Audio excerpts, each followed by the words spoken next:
তরুণী চিকিৎসক ধর্ষিতা এবং খুন হয়েছে, আসল দোষীরা ধরা পড়ুক, কঠোর শাস্তি হোক এবং পাশাপাশি যদি কেউ এই তদন্তকে বিকৃত করার চেষ্টা করে থাকে, কোনো প্রমাণিত অভিযোগ থাকে, তাদের শাস্তি হোক।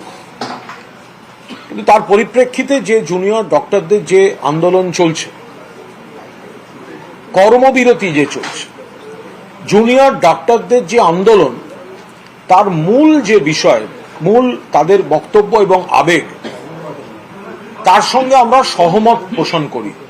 মাননীয় মুখ্যমন্ত্রী সহমত প্রকাশ করেন, মাননীয় অভিষেক বন্দ্যোপাধ্যায় সহমত প্রকাশ করেছেন। কারণ তাদের সহযোদ্ধা, তাদের সহকর্মীর এই ভয়ঙ্কর মৃত্যু নিশ্চিতভাবে ন্যায় বিচারের দাবি রাখে এবং সেই দাবির সঙ্গে আমরাও সম্পৃক্ত। এই বিষয় নিয়ে গত 2-3 দিন যা চলছে, এর ওপর দাঁড়িয়ে আমি কোনো অতিরিক্ত মন্তব্য করব না। কারণ জুনিয়র ডক্টররা তাদের বক্তব্য জানাচ্ছেন, আর মাননীয় মুখ্যমন্ত্রীও তার বক্তব্য খুব স্পষ্টভাবে জানিয়ে দিয়েছেন। অভিভাবকোচিত আন্তরিকতা নিয়ে তিনি জুনিয়র ডক্টরদের আলোচনার কথা বলেছেন। এখানে একটা বিষয় আমরা লক্ষ্য করছি যে মাননীয় মুখ্যমন্ত্রী একাধিক দিন অপেক্ষা করলেন জুনিয়র ডক্টরদের জন্য। সর্বশেষ গতকালও সকালবেলা মাননীয় মুখ্যমন্ত্রী নিজে গেলেন ডাক্তারদের ধর্নায়। এর পরবর্তী সময় আরেকটি মেল এবং জুনিয়র ডক্টররা মমতা বন্দ্যোপাধ্যায়ের বাসভবনে এই আলোচনার জন্য গেলেন এবং সেখানে কিছু বিষয়ে দীর্ঘক্ষণ সময় নষ্ট হলো কয়েকটি বিষয়ের উপর দাঁড়িয়ে। আমার বক্তব্য যে মাননীয় মুখ্যমন্ত্রীর বাসভবনে যাওয়ার আগে জুনিয়র ডক্টরদের নিজেদের মধ্যে সল্টলেকের ধর্ণা মঞ্চে যে বৈঠক হয়েছে, সেই বৈঠকেই তাদের মধ্যে তীব্র মতপার্থক্য স্পষ্ট ছিল। অর্থাৎ জুনিয়র ডক্টরদের মধ্যে একাংশই চাইছেন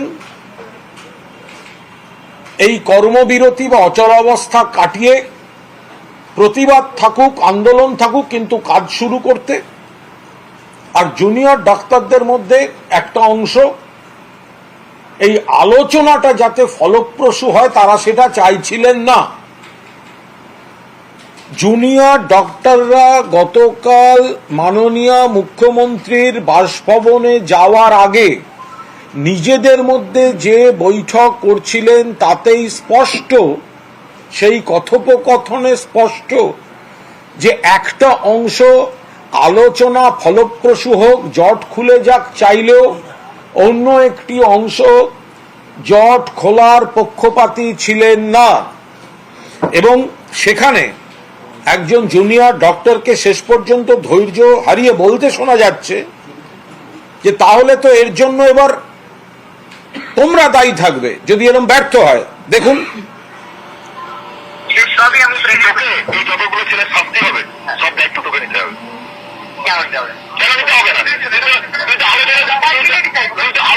অর্থাৎ তারা বলছেন যে এরপরে যদি কোনো ব্যবস্থা হয় তার দায়িত্ব তোকে নিতে হবে।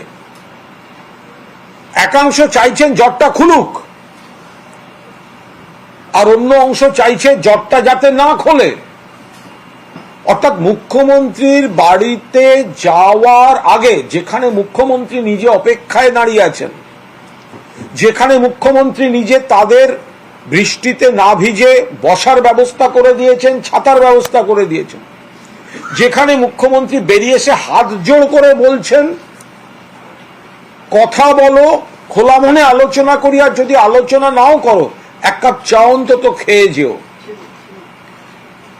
একাংশ চাইছেন এই পরিবেশ এবং পরিস্থিতিতে সেটা ফলপ্রসূ হোক, আর আরেকাংশ চাইছে না, ফলপ্রসূ নয়, জট থাকুক। এই যে অডিও, আমার ফেসবুক পেজ, প্রোফাইল, এক্স হ্যান্ডেলে আমি পোস্ট করেছি। এই অডিও কারুর ফোনে কথা বলার অডিও নয়, এই অডিওটা হচ্ছে ধর্ণা মঞ্চে তাদের আলোচনার অডিও। আমি আবার বলছি, এই অডিওটা কিন্তু কোনো টেলিফোনে কথোপকথনের অডিও নয় যে এক পক্ষ দিয়ে দিল, একটা শিবির দিয়ে দিল। এটা তাদের আলোচনার মধ্যের অডিও। অর্থাৎ এখানেও একটা অংশ বারবার তারা হয়তো মুখ খুলে কিছু বলতে পারছেন না, কিন্তু তারা চাইছেন। তো তাহলে এগুলো লাইভ হোক, তাহলে তাদের যে বৈঠক সেগুলো লাইভ হোক। এই যে কথায় শোনা যায় যে জনগণ সবটা দেখতে চান, বুঝতে চান, তাহলে এই যে বৈঠকের অডিও আপনাদের শোনালাম বা আমি সোশ্যাল মিডিয়ায় পোস্ট করেছি, তাহলে সেটাও লাইভ হোক। জুনিয়র ডক্টরদের নিজেদের মধ্যে কি আলোচনা চলছে এই পরিস্থিতি নিয়ে, কারা চাইছেন আলোচনা ফলপ্রসূ হোক, কারা চাইছেন আলোচনা ফলপ্রসূ নয়, তাহলে এই আলোচনাগুলো লাইভ হবে না কেন? তাহলে এই আলোচনাগুলো লাইভ হোক। যেখানে মাননীয় মুখ্যমন্ত্রী পূর্ণাঙ্গ সদিচ্ছা নিয়ে হাত জোড় করে অনুরোধ করছেন, যেখানে মাননীয় মুখ্যমন্ত্রী নিজের দফতর ছেড়ে শটান আপনাদের মঞ্চে ছুটে যাচ্ছেন, বারবার অপেক্ষা করে বসে থাকছেন, সেখানে আপনাদের নিজেদের মধ্যে মতবিরোধ চলছে যে ইতিবাচক মন নিয়ে সাড়া দেওয়া হবে না হবে না। ফলে এই অডিওটি নিয়ে আমি দুটো জিনিস আপনাদের সামনে বলতে চাইছি। এক, যে এই অডিও টেলিফোন সংলাপ নয়, এই অডিও তাদের মধ্যেকার আলোচনা। আর দুই, এই অডিও প্রমাণ করে দিচ্ছে যে